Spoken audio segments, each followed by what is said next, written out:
하나님의 말씀은 마태복음 16장 13절에서 20절까지 말씀입니다. 신약성경 27면 마태복음 16장 13절에서 20절까지 제가 봉독해 드립니다.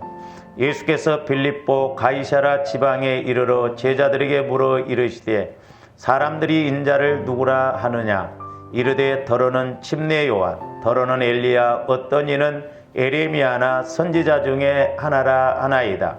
이르시되 너희는 나를 누구라 하느냐? 시몬 베드로가 대답하여 이르되 주는 그리스도시요 살아계신 하나님의 아들이시니이다.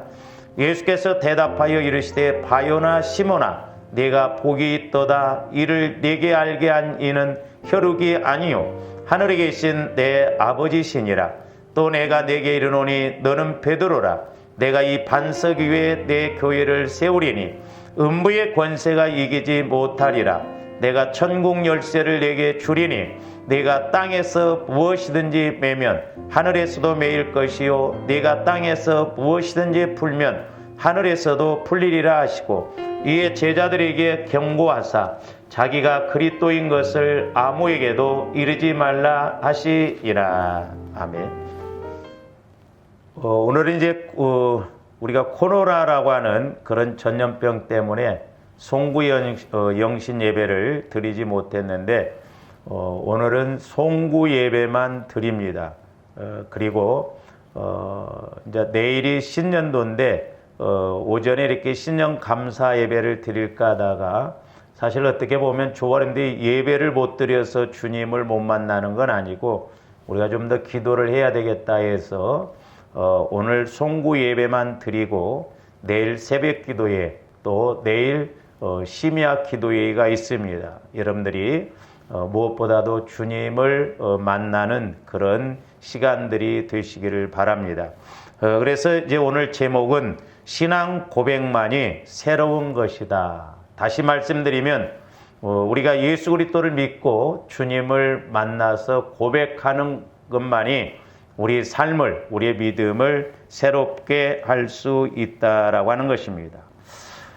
제가 젊었을 때에는 잘 몰랐었는데 이제 나이가 60 중반이 되어가다 보니 이렇게 한 해가 가는 것도 그렇고 또 한 해가 다가오는 것도 어떻게 보면은 아쉽고 안타깝고 한편으로는 두렵습니다.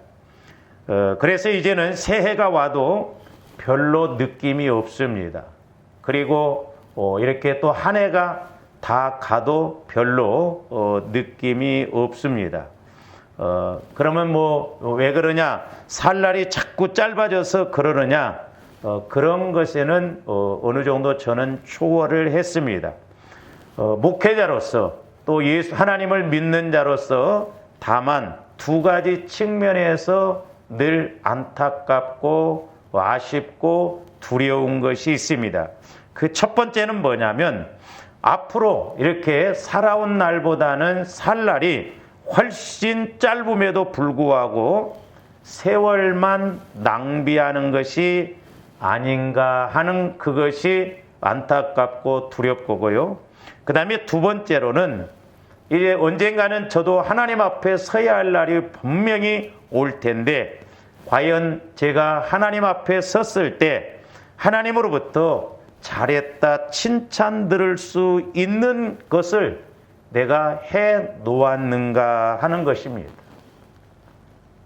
그러니까 앞으로 살 날이 훨씬 짧음에도 불구하고 여전히 이렇게 시간을 낭비하고 가는 것은 아닌가.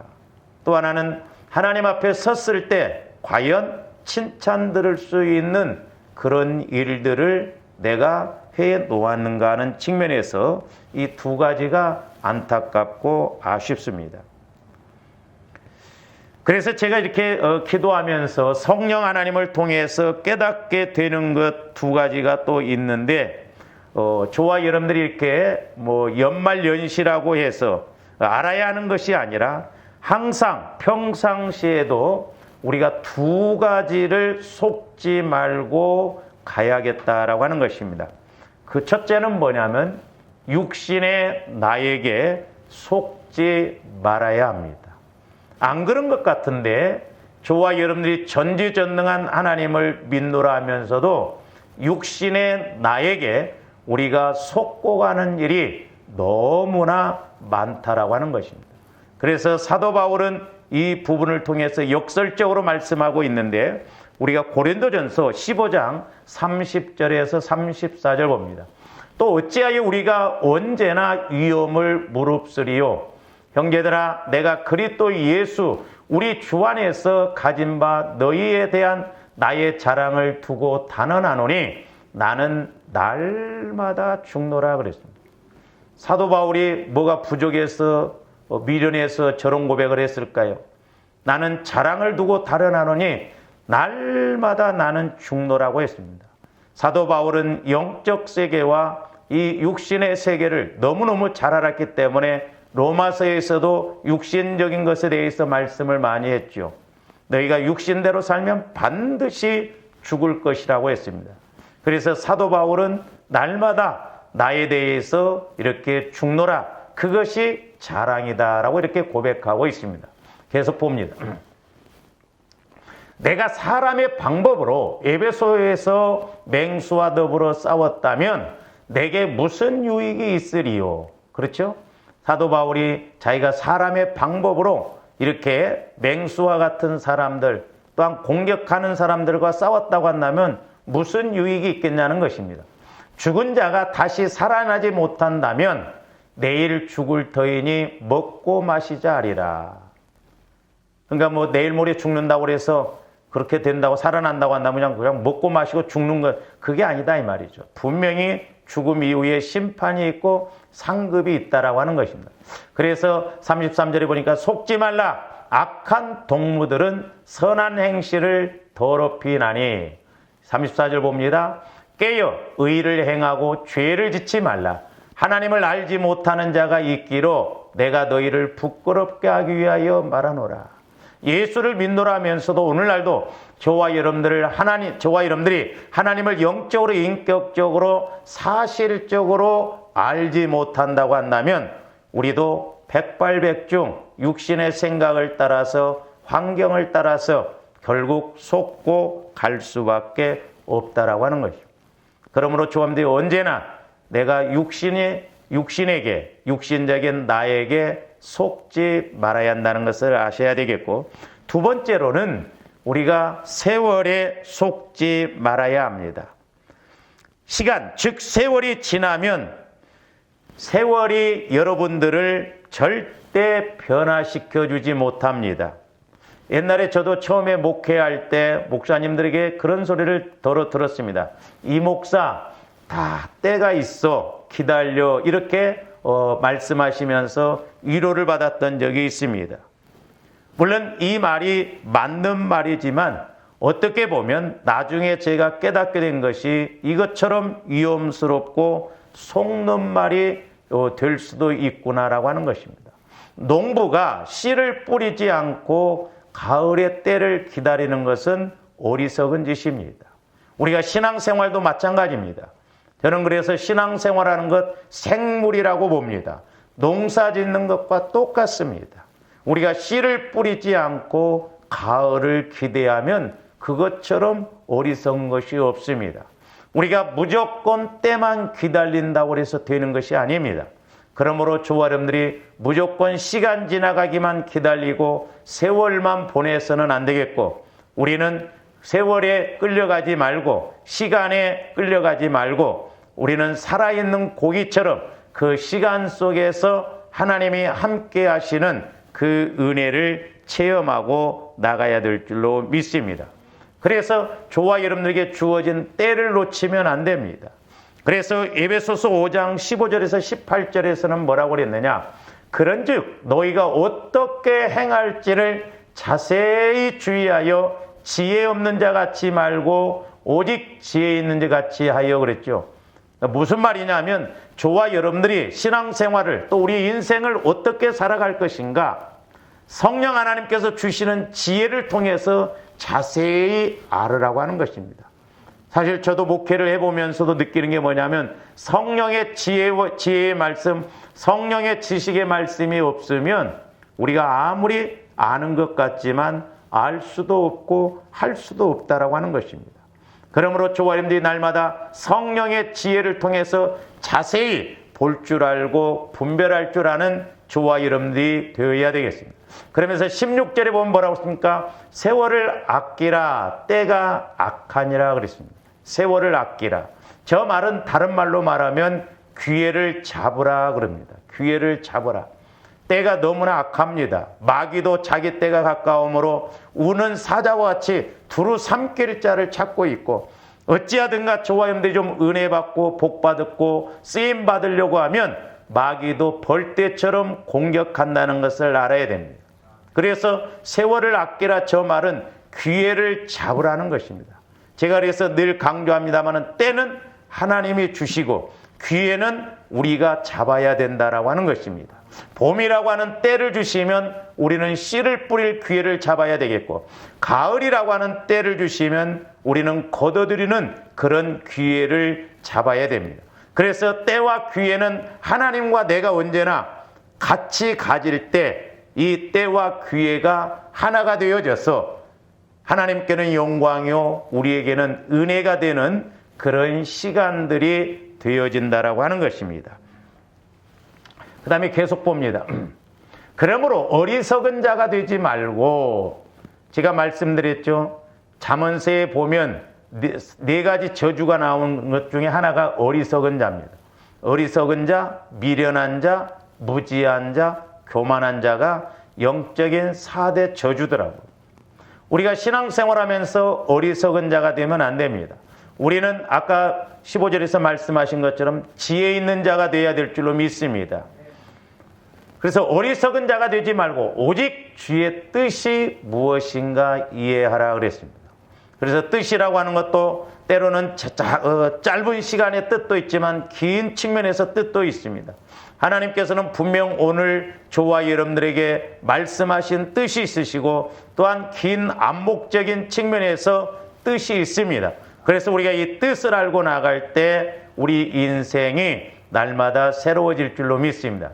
그 다음에 술 취하지 말라. 이는 방탕한 것이니, 저걸 물론 문자적으로 보면 술 취하지 말라고 하는데 이 술 취하는 것하고 성령 취하는 것하고 성령에 취하는 것은 비슷합니다.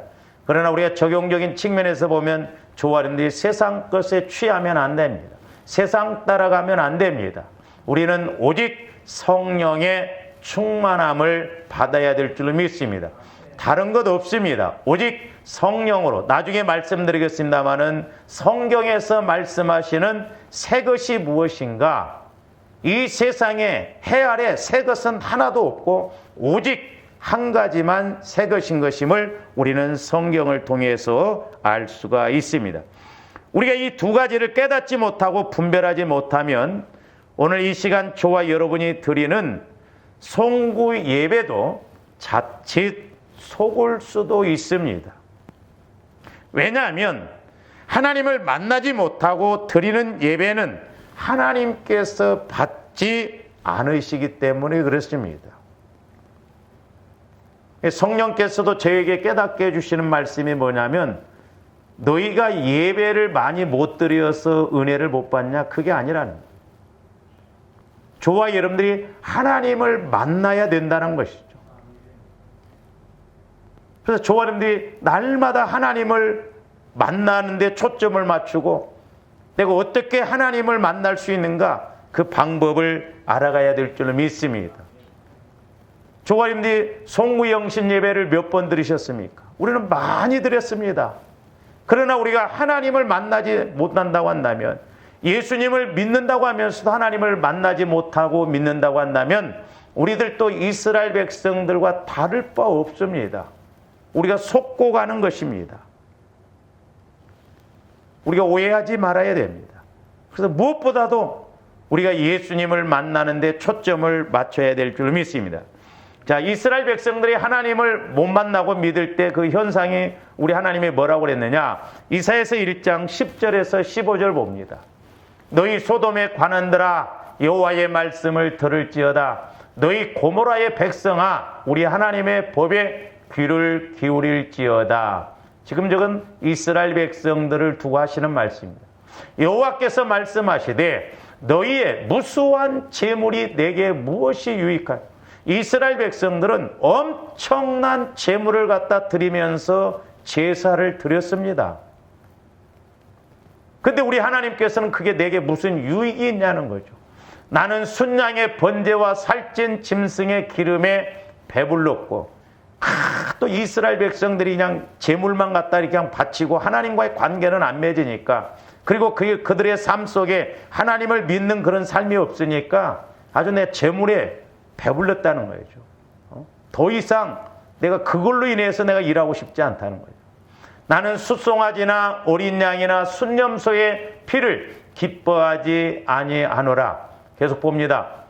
너희가 내 앞에 보이러 오니 이것을 누가 너희에게 요구하나. 그러니까 보이러만 온다는 거예요. 그래서 흔히 저와 여러분들이 예배 드린다가 아니라 예배 보러 간다고 했죠. 예배는 보러 가는 것이 아닙니다. 예배는 드리러 가는 거예요. 예배를 드린다는 것은 하나님을 만나고 이렇게 하나님과 교제가 이루어지는 그 섬김이 예배를 드리는 거예요. 보이러 오니 이것을 누가 너희에게 요구하였느냐? 내 마당만 밟을 뿐이니라. 주한디 교회를 수십 년을 다녔어도 우리가 예수님을 하나님을 만나지 못하고 믿는다고 한다면 의미가 없습니다. 제가 옛날에 어떤 큰 교회 성가대를 하는 그 자매를 기도해 주는데, 나는 네가 와서 예배를 드리고 찬송을 드리고 간다고 하지만 네 흔적도 찾아볼 수가 없다라고 하는 것이죠. 얼마나 우리가 속고 갑니까? 나중에 저와 여러분들이 육신의 몸을 벗고 가서 하나님 앞에 섰을 때 대성통곡해봐야 소용이 없습니다. 우리는 육신을 입고 있을 때가 최고의 때요, 최고의 기회고 최고로 모든 것을 바꿀 수 있는 기회라고 하는 것을 알고 가야 될 줄로 믿습니다. 그러기 위해서는 내가 주님을 만나야 돼요. 그래서 13절 헛된 재물을 다시 가져오지 말라. 분향은 내가 가증히 여기는 바요. 그러니까 제사가 이스라엘 백성들이 숱하게, 저기 뭐가 나옵니까? 월마다 한 번씩 드리고 안식일마다 드리고 또 대회로 절기 뭐 이런 대회로 얼마나 제사를 많이 드렸습니까? 대회로 모이는 것도 그러하니 성회와 아울러 악을 행하는 것을 내가 견디지 못. 성전에 와서는 숱하게 제물을 드리고 제사를 드리면서도 하나님을 인식하지 못하니까 밖에 나가서는 말씀 반대로 행동한다는, 그게 악이라는 거예요. 그것을 우리 하나님이 견디기가 어렵다는 거예요. 계속 봅니다. 내 마음이 너희의 월삭과 정한 절기를 싫어하나니 그것이 내게 무거운. 그러니까 오히려 이스라엘 백성들이 와서 제물을 드리고 이렇게 제사를 드릴 때마다 우리 하나님은 오히려 무거운 짐이라는 것입니다. 내가 지기에 곤비하였느니라. 너희가 손을 펼 때에 내가 내 눈을 너희에게서 가리고 너희가 많이 기도할지라도 내가 듣지 아니하리니 이는 너희의 손에 피가 가득한, 죄가 가득하다는 것이죠. 많이 기도해도 듣지 않는다는 거예요. 물론 저와 여러분들이 기도를 많이 해야 되겠습니다만은 그 기도도 양이 아니라 우리는 질적인 것과 함께 많은 기도를 드려야 될 줄로 믿습니다. 지금 이스라엘 백성들이 누구보다도 하나님을 잘 믿노라고 했는데 하나님 보시기에는 반대로 말씀하십니다. 그러면서 이사야서 1장 2절 3절에서는 우리 하나님이 오시고 하셨으면 뭐라고 하십니까? 하늘이여 들으라, 땅이여 귀를 기울이라.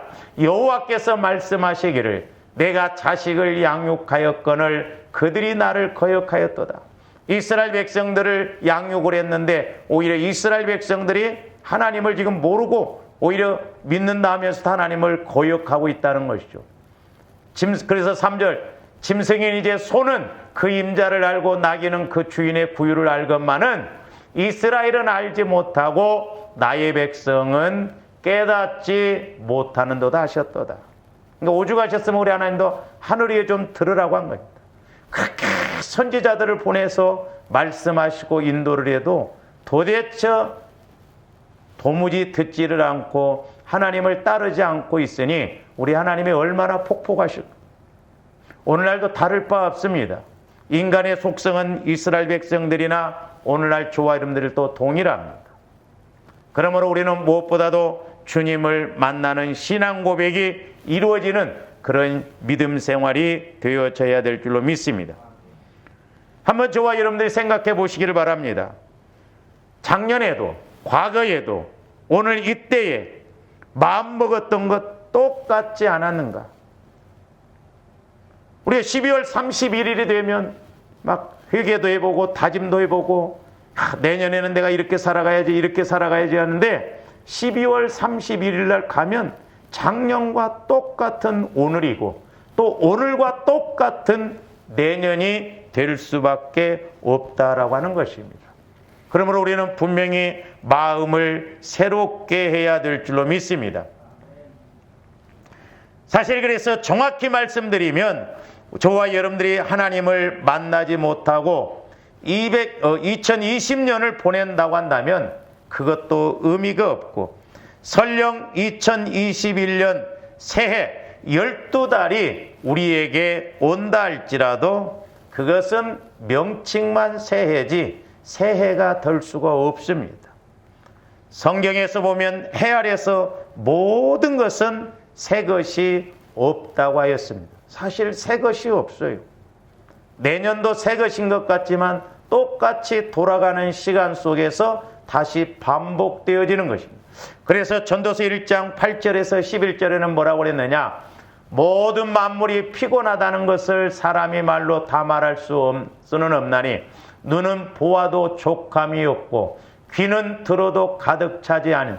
그러니까 육신의 귀, 육신의 눈들은요 만족함이 없습니다. 그러니까 세상 따라가는 것은 자꾸 나중에 가서 보면 자극적으로 옵니다. 그러니까 더 세게, 더 강하게. 그래서 결국 타락하게 되고 결국 그렇게 돈 많은 사람들이 마약에 빠지고 그런 향락에 빠지는 것이 그거예요. 그건 세상의 코스예요. 만족감이 없습니다. 그러면서 9절 이미 있던 것이 후에 다시 있겠고 그렇죠? 오늘과 같은 시간이 내년 12월 31일 날 되면 또 똑같이 돌아와요. 다시 있겠고 이미 한 일을 후에 다시 할지라. 조합니 똑같은 일을 또 반복해서 가면 안 돼요.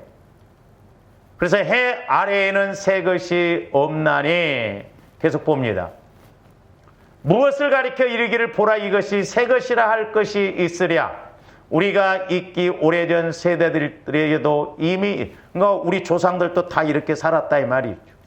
그러니까 해 아래 새 것이 없어요. 육신적이고 일반적인 이렇게 시간적으로 오는 이 새해라고 하는 것 새 것이 없습니다. 오늘이 벌써 이제 내일이면 2021년도 1월 1일이에요. 내일 한번 자고 일어나 보세요. 아이고 새 것이구나 한가. 속된 말로 말짱 도루묵이에요. 이전 세대들이 기억됨이 없으니 장래 세대도 그 후 세대들과 함께 기억됨이 없으리라. 그러니까 하나님의 말씀은 너무너무 정확해요. 해 아래 새 것이 없습니다. 아무리 좋은 것을 갖다 놔도 그건 일시적입니다. 그래서 이 세상에서는 그 어떤 것도 그 어떤 시간도 새로운 것이 없습니다. 이 세상에서 새로운 것은 딱 하나밖에 없습니다. 한 가지밖에 없습니다. 그러면 무엇이 새해가 되고 무엇이 새로운 것이 됩니까? 불신자들에게 있어서는 예수 그리스도를 믿고 구원받는 것이 새 것이에요. 새로운 것입니다. 그리고 예수 믿는 저와 여러분들에게 있어서는 내가 예수님을 만나서 신앙 고백하는 것만이 새로움을 창출해 낼 수 있다라고 하는 것입니다. 그러니까 오직 예수 안에서만 새로운 것이 있습니다. 예수 외에는 새로운 것이 아니에요. 잠시 그것이 있다가 없어지고 아까 전도서에 있는 말씀처럼 그냥 돌고 도는 거예요. 그래서 고린도후서 5장 16절에서 17절에서는 뭐라고 그랬습니까? 그러므로 우리가 이제부터는 어떤 사람도 육신을 따라 알지 아니하노라. 아까 말씀드렸죠. 조아님들이 육신 따라가면 속는 것입니다. 예수를 아무리 믿어도 새로운 것을 느낄 수가 없어요. 새로운 세계를, 새로운 은혜를 체험할 수가 없다라고 하는 것입니다. 비록 우리가 그리스도도 육신을 따라 알았으나 이제부터는 그같이 알지 아니하노라. 제발 부탁이오니 저와 여러분들이 내 경험, 내 지식, 육신 따라서 예수 믿지 말고 우리는 분명히 성령을 따라서 주님 마음을 통해서 예수님을 만나고 믿는 저와 여러분들이 되어져야 될 줄로 믿습니다. 그래서 예수님을 만나서 고백할 때만이 새로운 것이에요. 그것보다 새로운 것 없습니다. 그래서 17절에 뭐라고 그랬습니까? 그런즉 누구든지 그리스도 안에 있으면 새로운 피조물이라. 그리스도 안에 있을 때만 새로운 피조물이라는 것입니다. 이전 것은 지나갔으니 보라 새 것이 되었도다. 그러니까 성경에서 보면 오직 새로운 인생, 새로운 삶은 예수 그리스도 안으로 들어갈 때만 보여지고 체험되어지는 것입니다. 그래서 이렇게 예수 그리스도를 만나고 믿는 것 외에는 새로울 것이 없습니다. 저 개인적으로도 경험을 해보면 이렇게 예수를 믿고 목회를 하면서 성령을 통해서 말씀을 깨닫고 은혜를 받으면 그것보다도 좋은 것이 없어요. 그런데 그것이 안 되면요, 아무리 뭐 좋은 데를 가본다 한들, 아무리 비싼 음식을 먹는들 의미가 없더라고. 그러니까 예수 그리스도 안에서만이 참 새로운 세상을, 새로운 은혜를, 새 것을 느낄 수 있다라고 하는 거죠. 그래서 신앙 고백이 얼마나 중요한가를 아셔야 될 줄로 믿습니다. 그러므로 저와 여러분에게 있어서 최고의 복이 무엇이냐, 그리고 최고의 새로운 것이 무엇이냐, 예수 그리스도를 만나고 믿는 것입니다. 예수 그리스도를, 물론 불신자들에게 있어서는 예수 그리스도를 믿는 것이 최고의 복이고, 이제 구원받은 저와 여러분들이 최고의 은혜, 최고의 복을 받는 또 새로운 것이 뭐냐? 최고의 새로운 것이 뭐냐? 예수 그리스도를 만나서 신앙 고백하고 예수 그리스도를 따라가는 거예요. 그래서 예수 그리스도를 만나고 믿는 것보다도 더 새로운 것은 없다는 것입니다. 그러면 반대로 최고의 비극이 무엇이냐? 예수 그리스도를 믿는다고 하는데 예수 그리스도를 만나지 못하고 믿는 것이 최고의 비극이라는.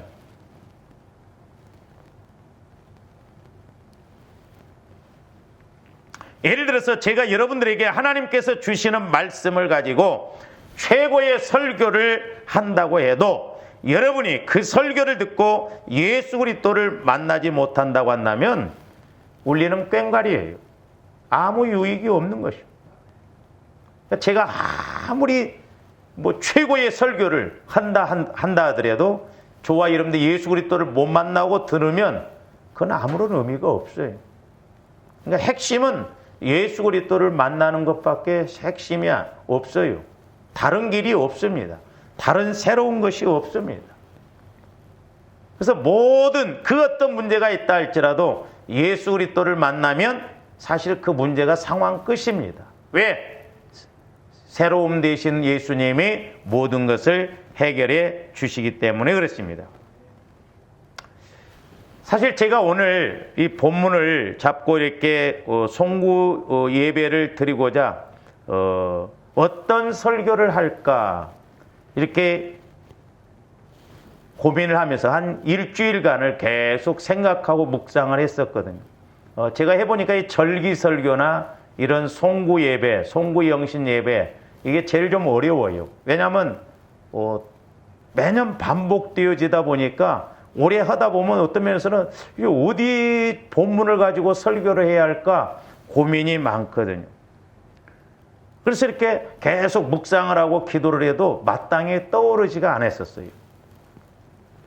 그렇게 끙끙대고 묵상하고 있었는데 제가 며칠 전에 이렇게 새벽에 일어나자마자 묵상하는데 제 마음에서 성령께서 이렇게 번개처럼 스치게 하면서 깨닫게 해주시는데,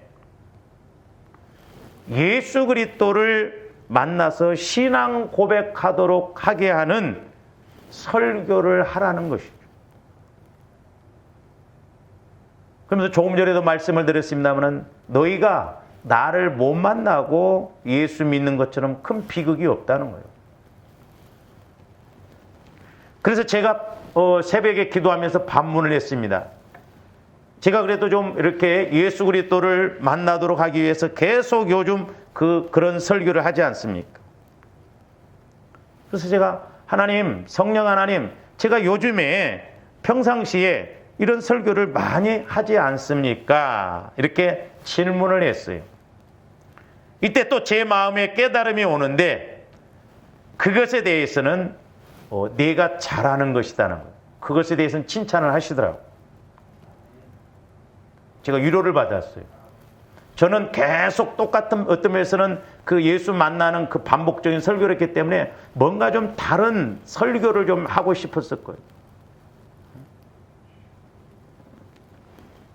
그러시면서 성령께서 제게 깨달음 주시기를 너희 성도들이 나를 만나 신앙 고백을 할 때까지 예수 그리스도를 만나는 설교와 가르침을 지속 반복적으로 하라는 거예요.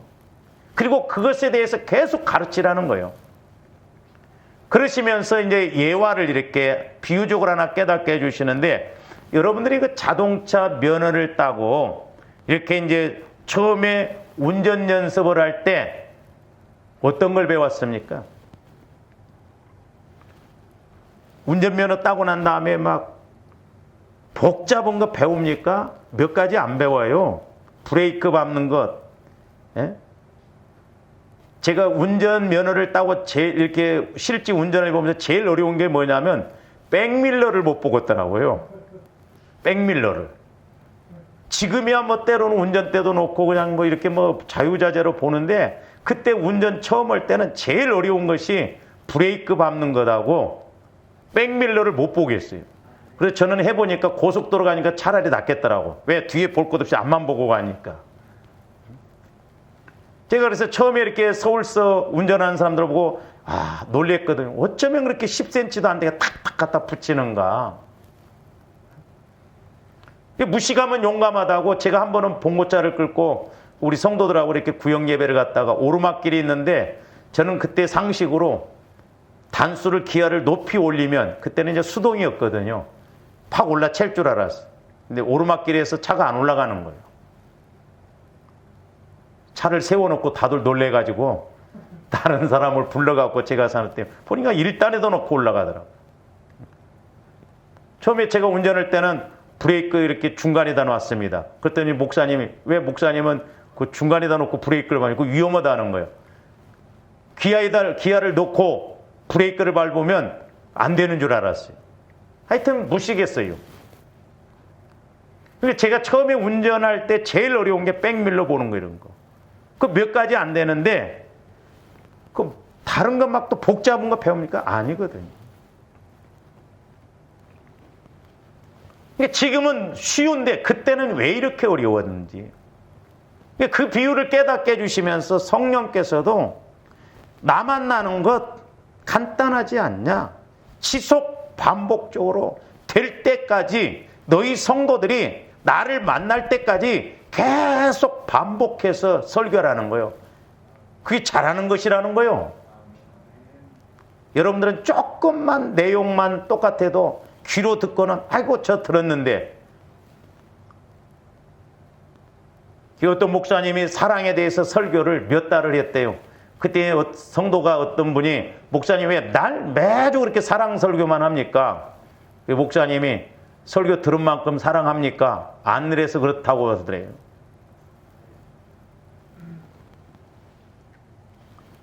그러니까 백밀러를 잘 보고 이렇게 브레이크를 잘 보고 운전을 잘 하듯이 저와 여러분들이 신앙생활도 마찬가지예요. 내가 예수를 만나고 믿어야 잘 믿는 것이지 예수 못 만나고 아무리 열심 내도 그건 자기 열심입니다. 자기 착각이에요. 우리 오해하지 말아야 됩니다. 저도 늘 기도하면서 이제 안타깝고 저 자신에 대해서도 그렇고 우리 성도들에 대해서도 그렇고 다른 것 없어요. 예수 못 만나고 믿으면 그것처럼 안타깝고 답답한 것이 없어요. 모든 것은 예수 그리스도를 만나고 가야 될 줄로 믿습니다. 그래야만이 거기에서부터 실타래가 풀리고 깨닫게 되고 알게 되고 체험하게 되고 하나님도 좋으시고 교회도 좋고 나도 좋은 것입니다. 흔히 우리가 시간에는 두 가지 시간이 있다고 합니다. 하나는 규칙적으로 주어지는 연, 월, 일시로 주어지는 시간을 헬라어로 크로노스 그럽니다. 2020년은 크로노스의 시간입니다. 또한 2021년도도 크로노스의 시간입니다. 그러나 또 다른 시간은 카이로스라고 해서 하나님께서 특별히 개입하시는 특별한 시간을 카이로스 그럽니다. 즉 하나님이 때를 주시고 하나님이 간섭하는 시간을 말합니다. 2021년이 다가온다 할지라도 저와 여러분들이 그 크로노스 시간에만 얽매인다고 한다면 작년이나 올해나 내년에도 다를 바가 없고 달라질 것이 없어요. 무엇보다도 저와 여러분들은 하나님께서 동행하시고 동역하시는 카이로스의 시간이 되어져야 될 줄로 믿습니다. 그렇게 된다고 한다면 비록 2020년이 지금 몇 시간밖에 안 남았다 할지라도 하나님은 그 한 시간을 통해서 놀라운 역사를 일으키실 것입니다. 그래서 2021년도에는 저와 여러분들이 카이로스 되시는 카이로스 시간으로서 함께 하시는 그 하나님을 만남으로 말미암아 진짜 새해가 되고 진짜 새 시간이 되고 진짜 새 사람이 되어서 새 환경을 이뤄나가는 저와 여러분들 되시기를 주님의 이름으로 축원을 드립니다. 그러니까 우리가 하나님을 만나야 돼요. 예수님을 만나야 돼요. 그 만났을 때만이 모든 것이 새로워질 수 있는 은혜가 되고 시간이 되고 계기가 된다라고 하는 것입니다. 왜냐? 하나님을 만날 때는 전지전능하신 하나님이 개입하셔서 일하시기 때문에 그렇습니다. 그래서 천국은 하루가 1000년 같고 1000년이 하루 같다고 그랬잖아요. 내가 아무리 1000년의 시간을 일한다 할지라도 하나님이 함께 하시지 않으면 의미가 없고, 비록 내가 할지 모른다 할지라도 하나님이 함께 하시면 하루만 해도 1시간만 해도 1000년과 같은 일을 하실 줄로 믿습니다. 그래서 우리 하나님의 시간은 과거, 현재, 미래가 없어요. 왜냐? 영원하신 하나님이 보실 때 영원 전이나 영원 후나 오늘이에요. 하나님은 언제나 영원한 하나님이 보실 때는 오늘입니다.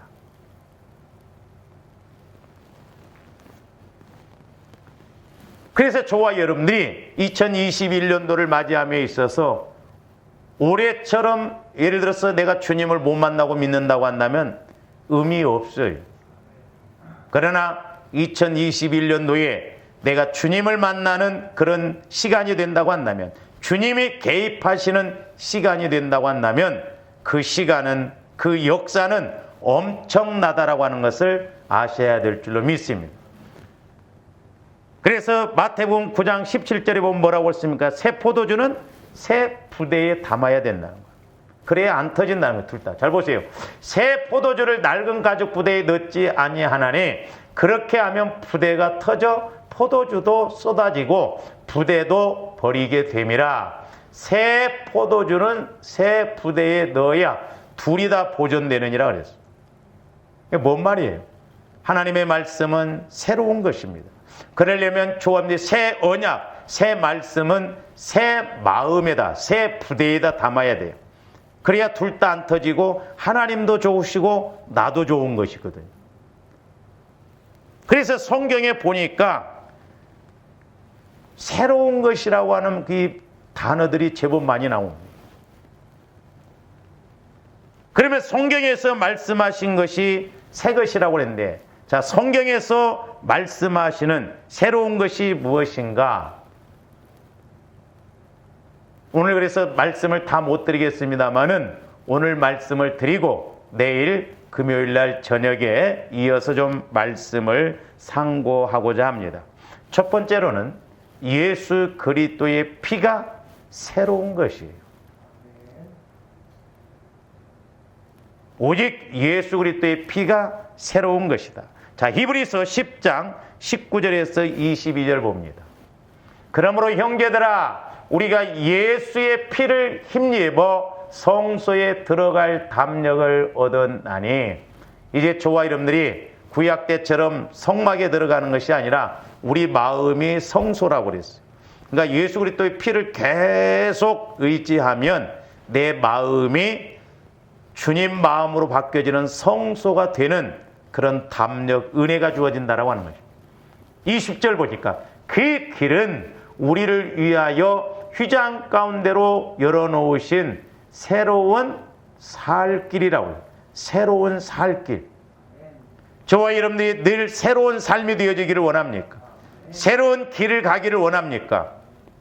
예수 그리스도의 보혈을 의지할 때만이 새로운 저것도 길이 아니라 살 길 그랬어요. 살 길. 신기해요. 살아납니다. 새롭게 살아납니다. 죽었던 것 같은 데서 살아나는, 망한 것 같은데 망하지 않는 새로운 살 길이 예수 그리스도의 보혈 속에 있다는 거예요. 그래서 우리가 예수 그리스도의 보혈을 의지해서 나가면 살 길이 보여지고 살 길로, 새로운 살 길로 우리를 인도하신다라고 하는 것입니다. 계속 봅니다. 또 하나님의 집 다스리는 큰 제사장이 계심에 우리가 마음의 뿌림을 받아, 제가 늘 강조했죠. 보혈을 우리 마음에 뿌리면, 부으면 악한 양심으로부터, 그러니까 우리가 마음을 벗어나야 돼. 내 마음이 성화가 이루어져. 내 자아가 죽어져야 돼. 그러니까 사도 바울은 저걸 알았기 때문에 날마다 죽노라. 그래서 몸은 맑은 물로 씻음을 받았으니 참마음, 저 참마음이 다른 말로 말하면 새 마음이에요. 왜냐? 주님 마음이 새 마음이기 때문에. 천국의 마음이 새 마음이에요. 새 마음이에요. 새 마음을 가질 때 온전한 믿음이 와집니다. 그래서 온전하신 하나님께 나아갈 수가 있고 하나님을 섬길 수가 있다라고 하는 것입니다. 저와 여러분들이 집도 새 것 좋아하고 뭐든지 새 것 좋아하잖아요. 근데 우리는 왜 영적인 측면에서 이렇게 어마어마한 새 것이 준비되어 있는데 그 새 것을 우리가 못 찾아가냐는 거죠. 2021년도에는 저와 여러분들이 보혈을 의지해서 새로운 살 길로 가는 은혜가 있기를 주님의 이름으로 축원을 드립니다. 두 번째로는 성령이 새 영이에요. 성령이. 자, 에스겔서 36장 26절 봅니다. 또 저기 보면 새 영을 너희 속에 두고 그랬어요. 성령만이 새 영이에요. 새로운 길로, 새 세계를 보여줄 수 있는 그 은혜가 있다 말이에요. 새 영을 너희 속에 두고 새 마음을 너희에게 주대. 그러니까 성령이 역사하셔야, 보혈과 성령의 역사에 조합들 마음이 어떤 마음이 돼요? 새 마음이 돼요. 새 마음. 이 성령은 새 영이에요. 성령이 역사하면 신기합니다. 여러분들이 성령의 조명을 받고 성령과 교제가 이루어지고 성령을 통해서 말씀을 받아보세요. 내 마음이 헛마음, 그렇게 밉고 원망스러웠던 것이 오히려 사랑스럽고 감사로 신기하게 180도로 바꿔져요. 그게 왜? 천국의 새 마음, 새로운 것이 와지기 때문에 그렇다 이 말이에요. 그래서 너희에게 주되 너희 육신에서 굳은 마음, 돌, 저기서 굳은이란 건 돌이에요. 돌을 돌을 제거한다 이 말이죠. 그리고 부드러운 마음, 즉 부드러운 저 뜻은 고기입니다. 그러니까 우리 예수님도 돌을 달라면 떡을 줄 자가 떡을 달라면 돌을 줄 자 누가 있고 고기를 달라면 뱀을 줄 자 누가 있느냐. 근데 마귀는 저렇게 굳은 마음, 더러운 마음을 주려고 하지만 우리 하나님은 부드러운 마음, 새 마음을 주셔서 우리에게 고기가 필요할 때 고기를 주시는, 할렐루야, 그런 은혜를 주신다는 것이죠. 그 다음에 디도서 3장 5절 말씀도 봅니다. 우리를 구원하시되 우리가 행한 바 의로운 행위로 말미암지 아니하고 오직 그의 국률하심을 따라 중생의 씻음과 성령의 뭐하게 하심으로, 새롭게 하심으로 그랬어요. 새롭게 하심으로, 성령의 새롭게 하심으로 우리를 씻어주시고 인도해 주신다라고 하는 것입니다. 그러니까 성령은 새 영이세요. 그렇기 때문에 새 영이 와지시면, 지배하시면, 인도하시면 우리의 마음도 새 마음이 되고 새 살 길로 인도하신다라고 하는 것입니다. 그 다음에 에스겔서 18장 30절에서 31절도 봅니다. 주 여호와의 말씀이니라 이스라엘 족속아, 내가 너희 각 사람이 행한 대로 심판할지라.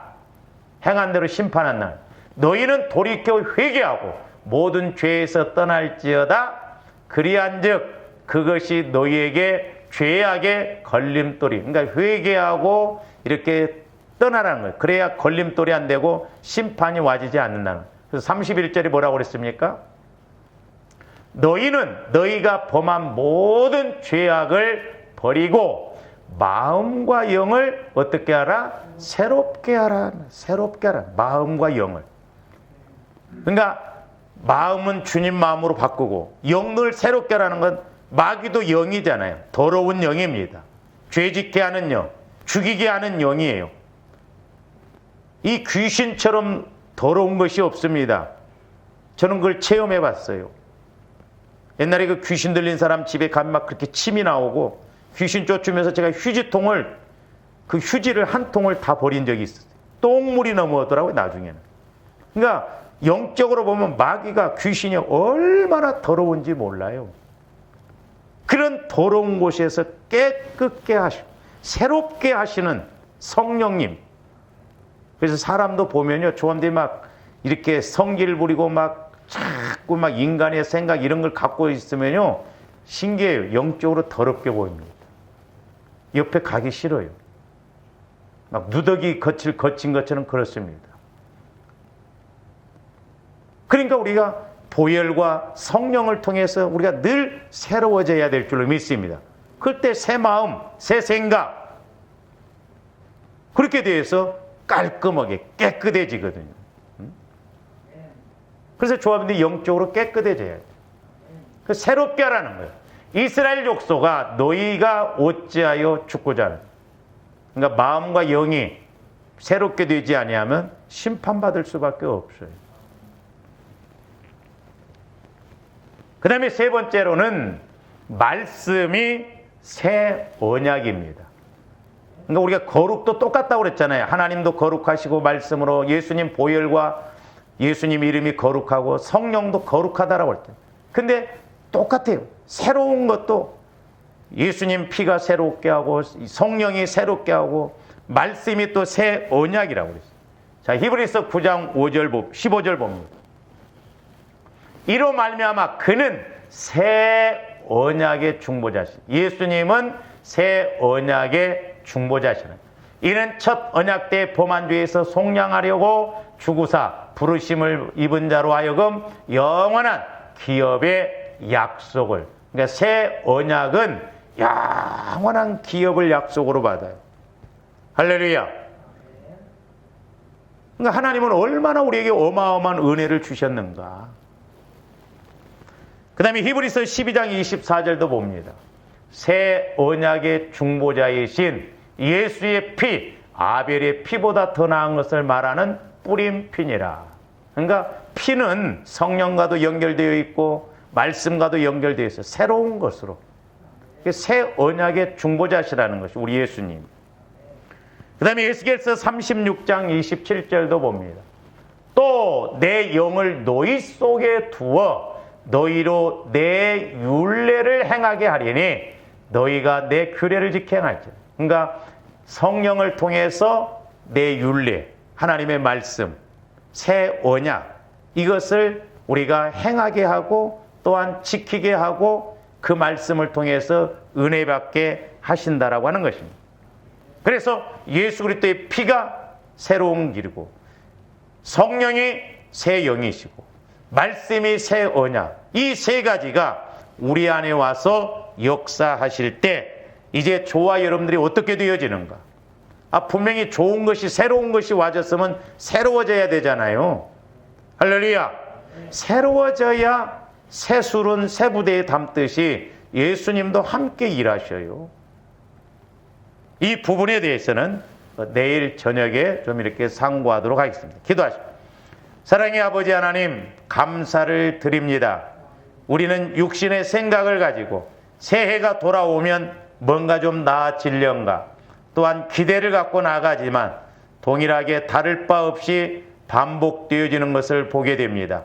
오직 말씀에서 증거하는 것만이 새 것임에 이제 저희들 예수 그리스도의 보혈을, 성령을, 말씀을 의지함으로 우리에게 새 은혜, 새 살 길을 날마다 허락하여 주시옵소서.